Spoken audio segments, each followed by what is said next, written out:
Welcome to the Story Nerd Podcast, Hook Your Reader episode. This is where we give authors our professional advice about their query letters and first 10 pages writing samples. My name is Valerie Francis. I'm an author and a story editor, and I teach readers how to craft a book so good that it hooks a reader on page one and never lets them go. I am Kathleen Fox. I'm a literary agent with the Rights Factory in Toronto and a freelance editor at Fox Editorial. On today's episode, we're reviewing a work of literary contemporary fiction from Joanna Cozzolino.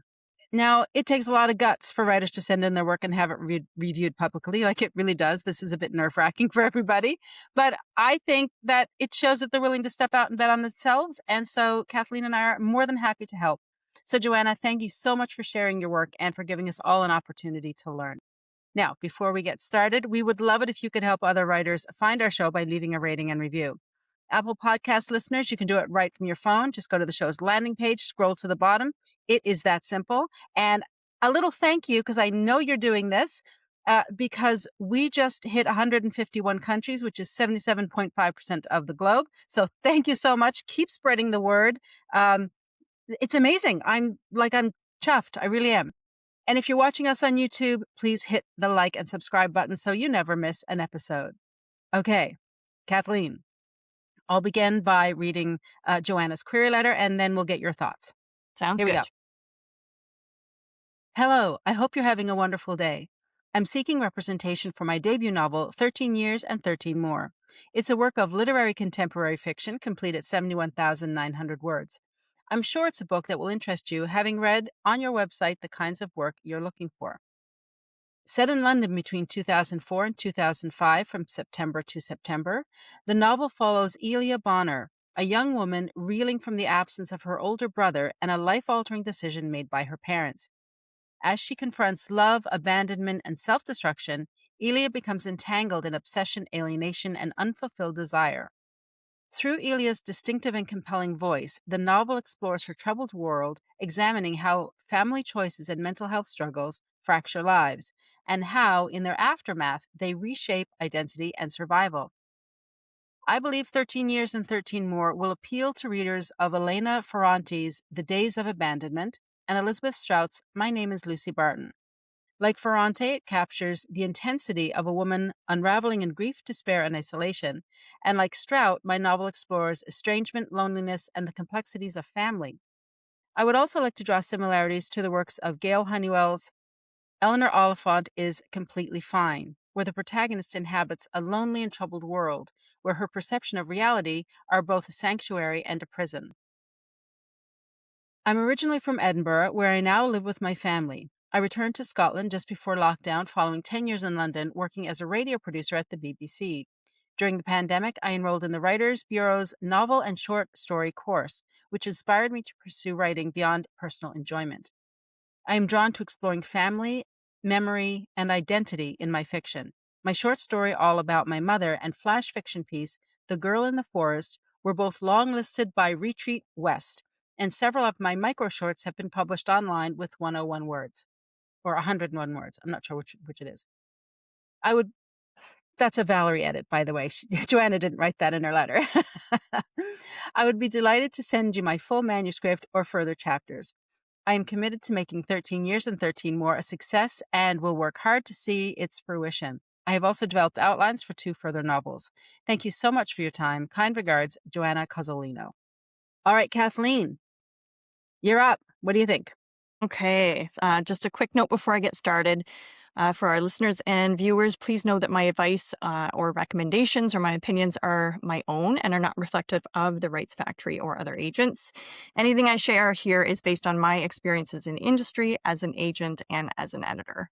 So first of all, I really like the title. I like interesting titles, unique titles. I think it's interesting. It feels like it has a literary vibe to it.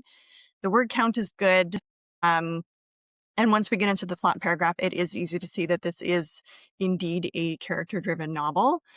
But I noticed that only, when we get down to the comp paragraph, only one of the comps was published within the last 3 to 5 years. Eleanor Oliphant was 2018 and is coming of age or women's fiction, and Lucy Barton was published in 2016.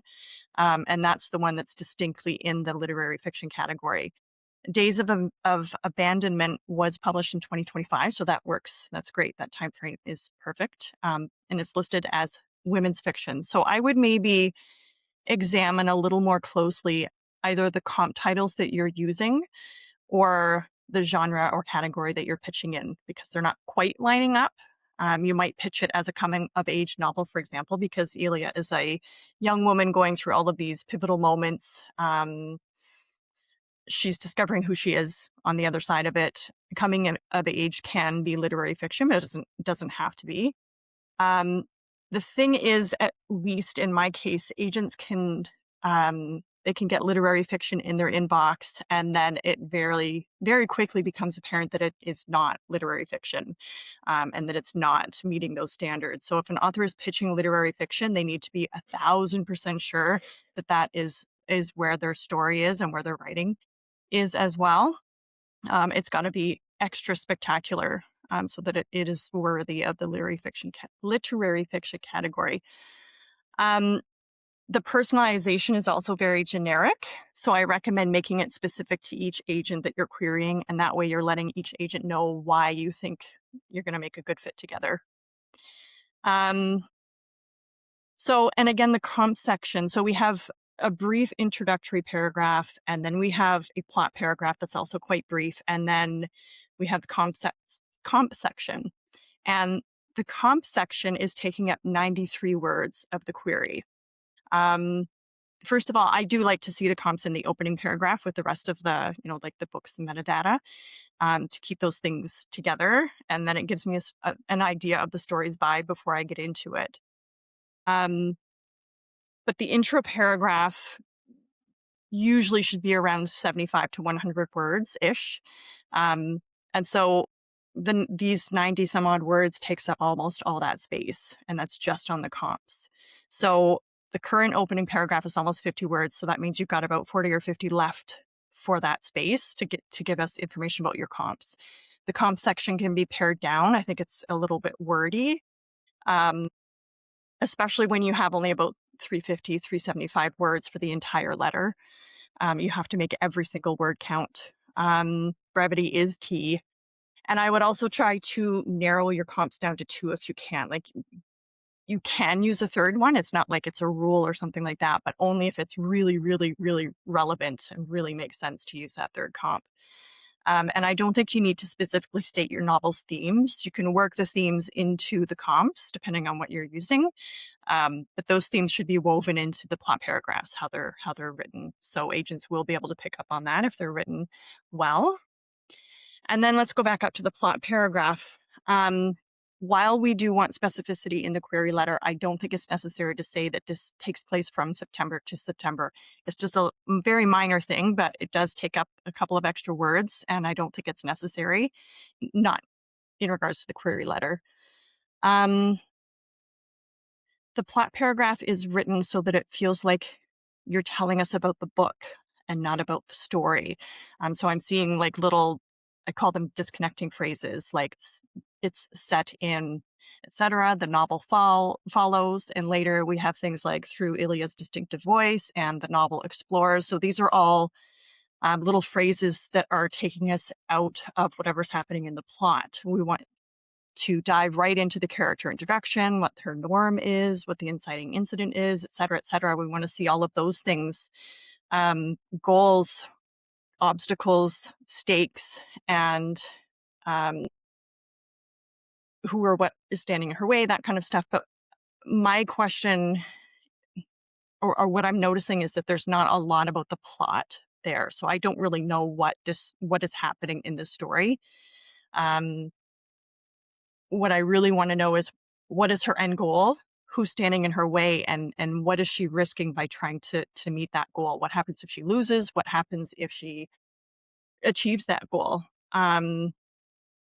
So I am finding that there is a lack of direction and tension here. I don't know exactly what's going on, therefore I can't understand what precisely she's dealing with and why that matters. It's clear that she has had some big life event happen. It's affecting her internally, which is great. It's a character-driven story, but I still don't know what is happening in the plot. It also notes that Ilya has a distinctive and compelling voice. And I just want to point that out here because instead of telling us that the character has a distinctive voice, we should be picking that up in the plot paragraphs. They should be written, like with voice. They should be voicey. We should get a taste of that distinctive, compelling voice based on how the plot paragraphs are written. So aside from specificity, agents want to see voice, tension, emotion, and curiosity in the query letter. Um, the last thing is the closing paragraph, or paragraphs in this case. That whole section is about 150 words, excuse me, which is about 3 times what it should be. The bio paragraph should be about 50 to 75 words, and then a quick closing line. So I would suggest paring this down and only mentioning what you feel is absolutely necessary in the query letter. The most important part of the query letter is, of course, the plot. So if, sorry. So if there's not enough room to describe the plot well because you're taking up all of the space with all of these other paragraphs, then there's not really enough, there's not a chance to entice the agent and they won't get to the pages. So that's very, very important. Yeah, I think those are my main thoughts on the query letter. Just make sure that we have more of an understanding of what's happening in the story. For questions. When I first read Joanna's query letter, that is what I noticed as well, the plot paragraph, or the absence of a plot paragraph. You're right, she does talk about the book generally, but not the plot.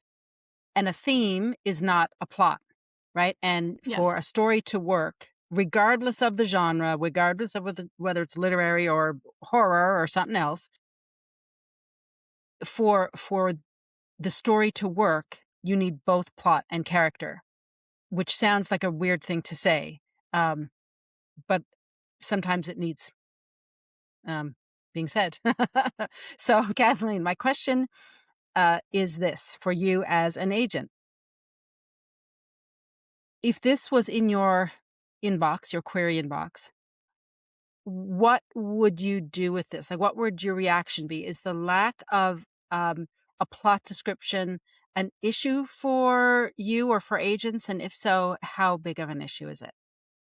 I would say that is a big issue because the plot is the most important part. If we don't understand the plot, then we don't have any idea where the story is going. And I know that sometimes, like, I've done it before too. I've done it in my own query letters. It is hard to pare it down and pick out the most important parts of your story. So it's not, we don't always get a query letter that matches. Like the pages might be fantastic, and there might be something in that query letter, just one little tiny thing that piques my curiosity, and then I will get to the pages. But if there's not something that speaks directly to me and my tastes and what I'm looking for, then I probably won't get to the pages because I don't know anything about the story. There is actually a really easy way to do your plot paragraphs. I have one training on it. I'm going to do another one. It took me, when I say it's really easy, it's easy when you know how to do it.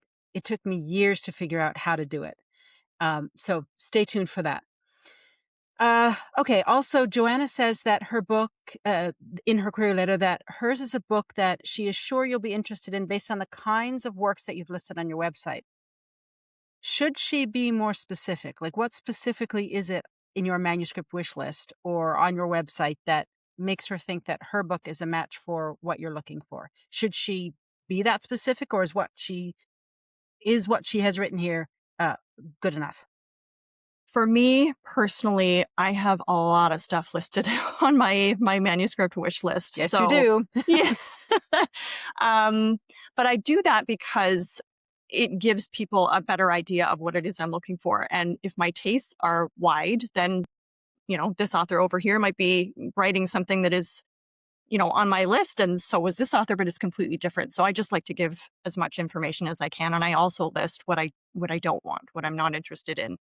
Um, I think it is good to mention that in a query letter because I know that you're not just throwing spaghetti at a wall and you're querying me for a specific reason. And B, if if you're using that line of personalization to say like, hey, I looked at your manuscript wish lists and these two novels really speak to me. I love them. I'm so glad that they're your favorites too. I mean, you want to be not as wordy as that, but if you're pointing, a novel or two out that I have mentioned in my wish list, and it's pertinent to maybe what you're writing, that's immediately going to catch my attention. Okay. Now, Joanna says that her book is literary contemporary fiction. This is the thing with genre that we all need to just accept because it's a reality of the business that we're in. And it's this: there's no set definition of genre. In fact, some people think that genre fiction is sort of lowbrow, like the whole word genre is anathema to them.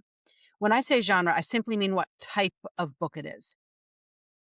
So when we're in the writing seat and we're creating the story in the first place, for me, literary is not a genre. It's not a okay. As I'm saying this, I'm thinking about the story grid genre clover because that to me makes the most logical sense in understanding genre.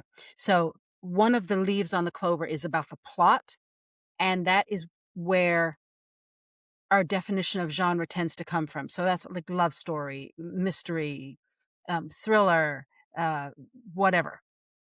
Literary is in the style category. And so when I think of literary in the creation phase of a story, literary simply means the style of writing. Okay, so that's fine. Once we decide we want to get an agent and query and we decide we want to bring our manuscript to market, we've got to start thinking about genre in a totally different way because an agent's perspective of genre is totally different than a writer's perspective of genre. One isn't right, one isn't wrong, one isn't better, one isn't worse. They're just different. And so we need to understand what the other person is talking about when they say a particular thing like upmarket fiction. That is meaningless to me as a creator of a story.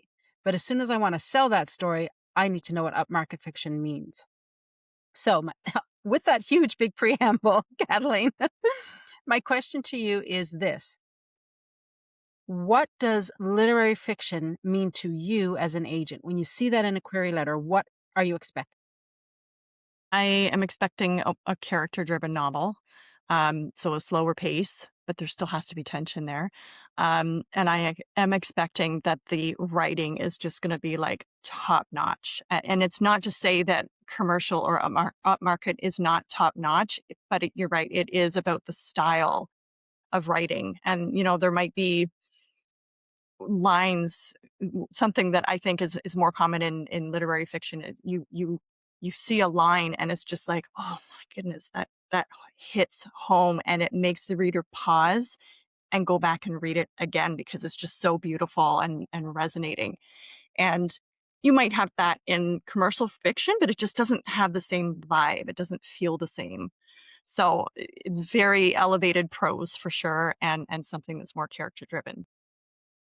Following up from that, then you mentioned that I can't remember exactly what you said, but in the query letter, you're expecting it to be voicey. What did you mean by that? So, and that doesn't really have anything to do with what category it's in, literary, upmarket, commercial. That just means, um, when your character has a certain voice, the narrator has that certain voice. It might be like spicy or, they're, I don't want to say down and out because that's kind of that's not always a super interesting character, but like it has to match the voice in the query letter should match the vibe and the voice of the overall story, if that makes sense. Like it's Okay.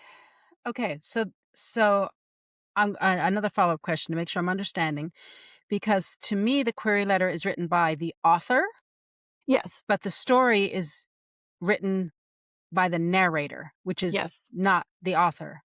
It can be correct. really close to the author sometimes, but the narrator is not the author. Hmm. Am I getting confused here? What do you mean? No, no. So that makes sense, and that's actually that makes sense. It's absolutely right. So there is authorial voice and there's the character voice, and those are usually different. Not always. Um, but the query letter, yes, it needs to be in the author voice, but it has to show the the vibe of the story. You know what I mean? Like using certain words that are. I'm just trying to think of an example. Like if your character is. I'm trying to think of an example on the spot. Sorry, I put you on the spot. I didn't mean No, to. that's okay. It's So hard to distinguish like what I mean. It's hard to put it into words, but the query letter be it should kind of run along the same vibe of the voices in the story. You know what I so it mean? should also be literary in style and sort of showing what the author is capable of? Is that what you mean? Yes and no. Yeah, I mean, if you're querying a literary novel, then there should be elevated prose in the query letter too. But it's your plot paragraph specifically. Like usually when I'm reading a query letter, I can see a subtle difference between the intro paragraph and especially the bio paragraph versus the plot paragraph, right? Okay. Because if you're telling me about the book and the metadata and all of that, and then you're telling me about yourself, like that's you and your voice. But if you're telling me about the plot, there's just a different vibe there. So when I say voicey, it should have kind of the vibe that's in the story. The word choices should match that, if Okay. that makes sense. And the last question, because I know this one comes up a lot. Agents want comps that are in the last 3 to 5 years. Why? Because when you're talking about comps in terms of a query letter, you're shifting into marketing brain, and books that were marketed 10 years ago, 15 years ago, they're completely different now. We have a different way of looking at things. There's different things on the market now. So you're looking for, like, if you're comparing your book to something else that did really, really well, you want it to be as recent as possible because it's going to be, maybe marketed in that same way. Okay. All right. Well, let's move on to the first 10 writing pages, because otherwise, people will be here for hours. And they don't have hours to listen to us. Okay. So why don't you go first and give us your thoughts on Joanna's first 10 pages writing sample? Yeah. So one of the first things I started feeling curious about in the opening pages, or specifically the first page, was whether or not Jack is dead. Jack is her brother, and he left, and their parents let him leave, and, or, they had something to do with that decision. And just the more I read, the more curious about that I got. There's just certain things that she says that makes me think that maybe it's not leaving in the sense that he got up and walked away. Maybe it's leaving in a different sense. Um, so, like I'm trying to come up with, I'm theorizing, which is what I should be doing. Maybe he was sick. Maybe he needed to let go, and their parents let him let go. Maybe she's angry about it. She talks a lot about her brother in the opening pages, memories about him, letters she writes to him, dreams she has about him, conversations she has with him in her mind, um, and visualizing what he would say to her. I personally think he is no longer with us. So there's this mystery there about Jack that's kind of hovering. And it feels like that part is done really well. We don't know yet, but she keeps talking about him and making me think more and more that he has died. So as a reader, I'm going to keep reading because I want to find out if my theory is correct. And I was also really curious by the end of the first page who the boy is. And I say it like that because she's capitalized the boy. I like that you just dropped that curiosity seed there and just let us wonder. And it's even better because you've capitalized it. So we know there's something important about him. The fact that he's unnamed makes me wonder if maybe he ends up doing something to hurt her and she's holding a grudge, but he might still have this profound effect on her. She won't name him, but he still occupies a space in her head rent free. And and has to refer to him as something. So I'm really curious about who the boy is, and I want to read further to find out more. The trouble I'm having is that we are jumping around a lot in the timeline. So it gets confusing for me to try and keep track of what's happening when. And the biggest problem I'm seeing here is that we're starting with a lot of backstory. So the whole opening 10 pages are essentially almost all backstory. And in any novel, we have to be so careful about when and where and how to place backstory. We should only be revealing what the reader needs to know to understand the story, to understand the reason behind why a character is doing or saying something, to propel the plot forward. And we should basically only insert backstory when we get to a point or a question in the present that can only be understood and answered by going to the past. And even then, get into the backstory or flashback and get right back out as quickly as possible and seamlessly as possible so that you are not slowing the momentum of the current story, the present day story. Because anytime you stop the present story to go into backstory, you're stopping the present story. And we need to keep that momentum going as much as possible. So it is a lot of backstory here. There is sort of a shift to the present tense on page 2, but then we dive right back into memories. So nothing is really happening in the present moment until her birthday, when the boy disappoints her by not calling. And I can't even be sure that this is the present moment because we've jumped around in the timeline, and she talks about this as if it happened in the past. Plus, it's written in past tense, so it is hard to tell. Um, so for me, I'm not convinced that this is the real opening of the story. Technically, it's all backstory. So nothing is happening right now.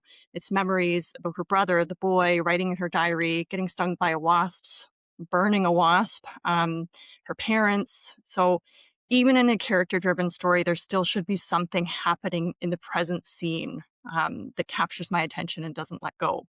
So I think these specific memories have the makings of a character-driven novel, but I'm not sure that the first chapter is the best place to lay all of those out. I also wondered about Ilya pursuing her dream to be an artist. If she loves art so much that she's seriously pursuing it, we don't find that out until a few pages in. Maybe closer to the end of the 10th page. I can't remember which page exactly. But I would think that that would be ingrained in much of what she does and even what she thinks about. But it hasn't even come up until she talks about her grandfather's sketchbooks. So I think it should be more present in the narrative, and I think it should be prior to when we find out if it's a big dream she has and if it continues to have a place in the story. Um, does this mean she's in school for art? I think it mentions that she was in school, but I don't know if she's still in school. She lives in an apartment, so I don't know if she goes to school, if she has a job. She seems to have a lot of time on her hands. Like, she gets bored and she's in her apartment a lot. She goes for a walk in Hyde Park. And these things are all happening during weekdays when would normally be in school or at work. So I wondered how she pays for the apartment. So we know that she doesn't have a great relationship with her parents. We know Jack is not there. We don't know yet whether he's, if he's just moved away or if he is no longer with us. Yeah, and her parents, like, they didn't even call her on her birthday. She also didn't get a call from the boy on her birthday. So there's just lots of memories and things like that. So I'm not yet sure where the story is going or where the inciting incident will be that throws her onto this journey. It could be that her brother died, if that's what happened. There's just, like, it's a very, very emotional response to have her brother just be, moved away or something like that. So that's why I think he probably is dead. But we don't know. And if that is the inciting incident, that's okay, but it already happened off page. So it has happened in the past. So I'm wondering what is going to happen now in the present that is going to throw her on whatever journey we're going to see her take in this novel. And I'm not feeling any tension in these opening pages, which is crucial. Tension must be in every story and not just in commercial fiction, right? You have those high action scenes, but in literary novels, it's emotional tension. It's internal stakes. So right now, if the worst about has already happened to her, if Jack left or died, what could be worse than that? Because she has taken it pretty hard. How will it affect her internal stakes and her goals? So this is the kind of information that we need to get to, or at least have a hint about. Um, in literary fiction, the narrative forces the protagonist into a situation where they can't hide from themselves or anybody else. And that's where that tension comes from. So readers will read to see if the protagonist breaks or how they're going to get themselves out of a situation. Um, and again, the prose must be distinct and elevated. It should feel like almost poetic and very intentional. Every line should be working overtime to accomplish more than one thing. So tell us something about the scene, but also reveal something about the character, their emotional state, or something to do with the themes you're tackling. And like I said before, there should be those kind of universally resonating lines that really hit home for readers. So yeah, I'm definitely not saying that this does not have the makings of a good story, but I don't know enough about the premise from the query letter to even wager a guess about where the story is headed. So I do think that the story itself needs to have a stronger and more compelling opening and elevated prose as well. This is really interesting. This is the first time we've done a literary story, and Kathleen, I wondered what was going to happen. I thought, are we going to come to blows over this, or what is going to happen? But you know what?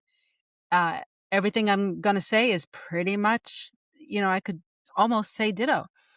So it's really interesting that you and I are coming at the same writing sample from totally different perspectives, and yet we're coming back with very similar comments. I think that's really useful information to have for Joanna and anybody else who's writing literary fiction. Yay. Okay, so first of all, Joanna, I have to say that I love, love, love the fact that this story is set in London. It is one of my favorite places in the world. I was there with my sister a few years ago, and we are both dreaming of returning. We can't wait. Now, yes, we saw the tourist version of London, but that's okay. I still love it. And any story that's set in London, whether it's contemporary fiction or historical fiction, like that's ticking a real serious box for me. So, yay. I also like that in the query letter, Joanna is specifically saying that the story takes place over the course of a year. Now, what do I like about that? Maybe an agent doesn't need to know that, but me with my editor hat on, why did that make me smile? There's a real logical reason for this. I'm nothing if not pragmatic. Very often, writers try to cover too much in one novel. And the story just starts, well, one of two things happens. Either the story becomes so thin that the writer can't get into anything because they're trying to do like a cradle to grave type of story, or a story maybe that spans 20 years or 25 years. And so because when you're trying to span that amount of time, you don't have the word count to get into any particular episode of that character's life in any great detail. So the story can become really thin. The other thing that happens is that the manuscript will balloon because the writer really wants to get into the specifics and the different moments in the character's life. And so suddenly, instead of the manuscript being 80,000 words, it's 250,000 words, and that's way too long. So I love that you have a definite beginning and a definite end. And like Kathleen, I'm going to have a little more to say on the timeline in just a second. And of course, that given the fact that Joanna has identified this as a literary novel, I'm not surprised to see that the line writing is good. I expect nothing less. It's not poetic, in my opinion, but that's not a criticism, in my opinion. My take on line writing, regardless of the genre, is that it should get out of the way of the story. Really great line writing, whether it's literary fiction or a good old mystery, one of my all-time favorite genres. The reader knows that they're reading words on a page, right? If any of the writing trips them up, you've broken the spell. So the writing should be so smooth and so fluid, regardless of the genre, that the reader just gets lost in the story. And one of the things that writers of literary fiction really want to do is use literary devices. Obviously, you do. That's what we all want to do. Like, for example, a metaphor or a simile. They're hard to do well. If you can do them well, do them, because and if you can't do them well, practice them. Seriously, and notice them in the books that you're reading, highlight them, have a list of metaphors and similes that really worked for you so that you can start to see, not that you're going to copy them, but you're going to see how they're working, right? That's the only way to really learn them. A really amazing metaphor or simile, it doesn't attract attention to the words. What it does is create a picture in the reader's mind, and they don't even know that they've read a metaphor or a simile. They just all of a sudden have a feeling of the touch of the fabric, or what someone's skin feels like, or the scent of someone's perfume, or the sound of the violin, whatever. That's the beauty of language. So I think the line writing is perfectly fine. Just I always say I'd say the word just. I only caution writers of literary fiction to not get so caught up in the poetry of the language that they forget to tell a story. Okay, so with all of that said, Joanna, I do have a couple of suggestions for how you could strengthen your first 10 pages. And, there's a lot going on here. I'm not entirely sure how to parse it. From a technical perspective, I would suggest indenting the paragraphs. Now, that's an easy enough fix. And I seriously doubt that it's a deal breaker. Kathleen, correct me if I'm wrong.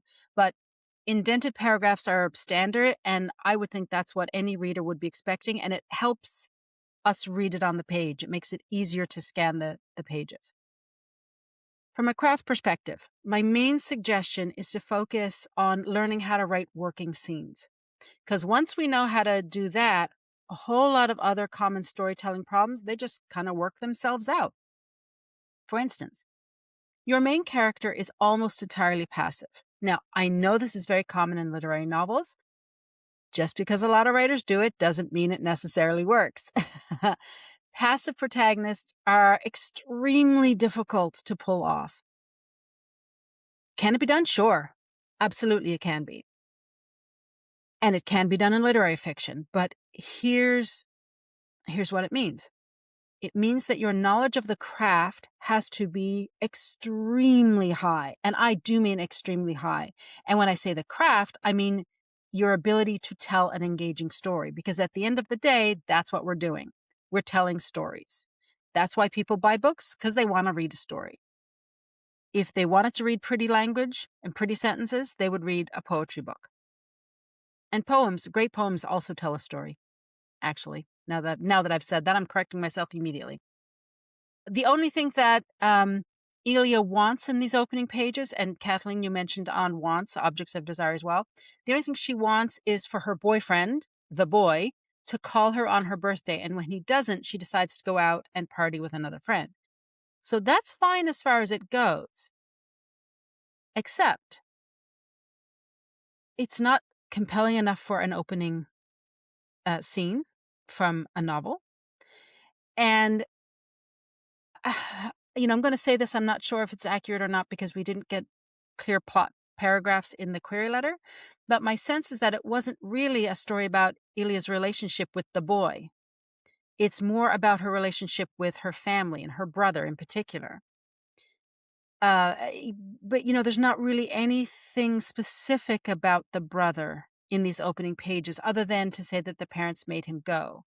We don't know why he had to go. I didn't pick up that he maybe had died at all. My brain didn't go there. And we know that Elia thinks about him often. So when there was no mention of the plot in the query, I thought it was probably one of two things was happening there. Either Joanna is simply new to writing query letters, and this is the kind of mistake that we all make when we're learning to write query letters. Query letters are a totally different skill than writing a novel. It's a sales letter versus prose. Totally different skill. So we all make lots of mistakes. No problem. Well, problem if this was a real query, but this is not a real query. We all get to learn here. The other thing I thought it might be is that the manuscript doesn't contain a plot, which, again, I know sounds like a ridiculous thing to say, but it happens, especially with literary novels. That is not a feature of a literary novel, the lack of plot. That is actually a bug. That is why a lot of people pick up um, books that they think they're supposed to read. Because in literature, we have this thing where there is if you're a real bookworm, that you have to read these books, and there's a whole status thing about it. And then these other books are lowbrow, and you sort of had to keep those to yourself and not tell people that you read them. I've never bought into that my whole life. Read what floats your boat, and that's great. If literary floats your boat, have at it. Most of the people I know, they will never say it in public, but they sort of whisper in my ear now that they know what I do. And they'll mention some title that maybe won an award or that was featured on a celebrity book club. And they'll say, I didn't get it. I didn't finish it. And it's usually because there's either no plot at all or very little plot, not enough plot to create tension, to create stakes, and do all the things that a really great, compelling story does. Okay. So now, having read the opening pages, I suspect maybe both things are true. And maybe it's just that, like you said, Kathleen, this manuscript is not opening in the right place. Honestly, I don't know. I'd have to actually work with Joanna to find out for sure. It's entirely possible that if I was talking to Joanna on the phone right now, she would be able to clearly tell me in one concise sentence exactly what her book is about. And for Joanna or anybody else who needs help developing this premise statement of your novel, that's the one sentence summary, listen to season 18 of the Story Nerd podcast, because Melanie is giving a fabulous introduction to it. She's going over all different types of methods for how to create the premise statement. I learned lots, and I know she did too, and you will as well if you listen to season 18. The other thing I want to mention is the timeline, and Kathleen, you picked up on this as well. In a query letter, Joanna says her story takes place from 2004 to 2005, September to September. So far, so good. However, the narrative shifts around in time so much that I quickly became confused about the timeline. I was never quite sure where or when we were. Let me give you an example. All right, so chapter 1 is called September, and it opens in March 2003 when Ilya's brother leaves. And then it jumps 18 months. So at the bottom of page 1, Joanna writes, quote, "It's been a year and a half since he's been gone." All right, that puts present day in terms of the narrative to September 2005, which according to the query letter is the end of the story. Then a couple of lines later, Ilya references, quote, "one evening in late April when I met the boy." So I don't know which April this is. Is it April 2004? Is it April 2005? Or is it another year? If I follow the story logic here, that present day is in fact September 2005, then is this now April 2006? So whichever April it is, it's after meeting the boy that Ilya's life begins to spiral, which she herself says at the bottom of page 1. But I thought her life was spiraling when the brother left. So then I'm confused about the inciting incident. Is it her brother leaving, whether he has just like moved somewhere else, or whether he has passed on? Or is it meeting the boy? It's unclear to me. So the timeline confusion continues throughout all of the 10 pages. And I didn't bother to try and track all the way through. The fact is I got confused, and that's not what you want. Now, I want to be clear here. There's absolutely nothing wrong with flash forwards and flashbacks if they are done properly. You will hear advice out there, never do a flash forward, never do a flashback. No, there's nothing wrong with them. They're neither good nor bad. If you're going to use them, though, you have to know how to use them. So if you're going to use them, here's what you need to keep in mind. For them to work properly, the reader always needs to know exactly where and when they are in relation to whatever the present day is in the story. And whatever it is that happens in the past or in the future, those events must propel the story that's happening in the present day. It must propel that forward, either by revealing something about the character or characters, or complicating the plot somehow, or creating tension. So the decision to include a flashback or a flash forward is never random. It is always in service of the main storyline, the spine of your story. And the same, by the way, is true of dual storyline narratives. If you've got two storylines happening, the secondary timeline exists to serve the main storyline. And every time you do a flash forward or flashback or add another storyline, it increases the degree of complexity in your story. It makes it harder and harder and harder to pull off. Not easier, harder. So if you're going to do those things, you really need to know what you're doing in terms of the craft of telling a story in prose form.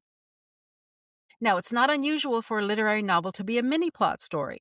And if you don't know what I mean by mini plot story, go back to season 5 of the podcast and check out those episodes, particularly the one we did on The Accidental Tourist. Also, check out Robert McKee's book Story, because he has a great chapter on that. The whole book is worth buying for that chapter. So, for example, a mini plot story has a largely passive, not entirely passive, but a largely passive protagonist and a nonlinear timeline. Not unusual in a literary novel. However, because these things make the reader work harder, and remember, reading a novel is already a whole lot more work than sitting on a sofa and watching a movie or watching a TV show or scrolling on your phone. Because reading a novel is already harder work, when you have a mini plot story, it is another degree more difficult, right? Mini plot stories make the readers work even harder than they have to work if they're reading, say, a thriller or a mystery novel or a romance. So this is another reason why the author of a literary novel has to be an expert storyteller. It's not for the faint of heart. It really isn't. It's tough to pull off. And there is no wiggle room. I'm sorry, there isn't. At the risk of sounding harsh, pretty sentences aren't going to save you. I know that sounds harsh. I know it does. But it's the truth. And I would rather be honest with you so that you know what it is you need to work on so that you're not wasting your time. Because time is the one thing you're never going to get back. Once today is spent, it is spent. What will happen, and this is either a guarantee or is pretty close to a guarantee as you're going to get in this business. If you're not an expert storyteller and you want to tackle a literary novel, the weaknesses in your storytelling ability will be on full display. Let me explain what I mean by that. If you were writing, for example, a thriller or a horror, you can kind of fudge some weaknesses in your storytelling ability there. And that's because those kinds of stories have life and death stakes, right? And they either have monstrous villains or bona fide monsters as the villains. And these things draw so much of the reader's attention that they might not notice that some other aspect of the storytelling isn't working quite so well. I'm not saying it's easy, so the thriller writers and horror writers don't come at me. I'm not saying it's easy. I'm saying you've got a bit more wiggle room in those types of story because there's more spectacle to work with. In quiet novels, and so this could be a literary novel, a character-driven novel, a global internal genre story, a quiet book. These is all different phrases that mean exactly the same thing. There is nowhere to hide. It's tough. Like, that is tough news to hear. I know that. So my final bit of advice, Joanna, for you is this. Go back to season 5 and 18 of the Story Nerd podcast and listen to those episodes. Those will help you develop a premise statement for your story. And once you have that, let it be your guide as you work on your novel or as you work on the next round of edits, whatever stage you're on. And then really hone your scene writing skills, because no matter what genre we're writing in, what type of story that we're writing, scenes always must be solid. Okay, Kathleen, what is your final bit of advice for Joanna? I would say Definitely work on the plot paragraph in the query letter so you can nail your premise and ensure agents understand what the story is about. And I would also work on the manuscript, both on a scene level and somewhat on a line level, to make sure the prose is magnificent and the story is structured well. The opening has got to be compelling, even if it's a slower paced novel. All right. It's a long episode, but that wraps it up for this week. If you want us to review your query letter and first 10 pages writing sample, go to storynerd.ca for all the details about how to submit. To support the show, please leave us a rating and review and tell your writer friends about us. And if you're watching on YouTube, be sure to like and subscribe. To get your free first 10 pages checklist, visit valeriefrancis.ca/checklist. And once you're on my mailing list, you'll also get copies of the query letter and writing samples that we discuss in each of these Hook Your Reader episodes. To find out more about Kathleen's agent wish list or what services she offers as an editor, visit KathleenFoxAgent.com and FoxEditorial.com, and that's Fox with 2 X's. And remember, story theory doesn't have to be difficult. It's a tool to help you write more, not less. So take it one step at a time and have fun.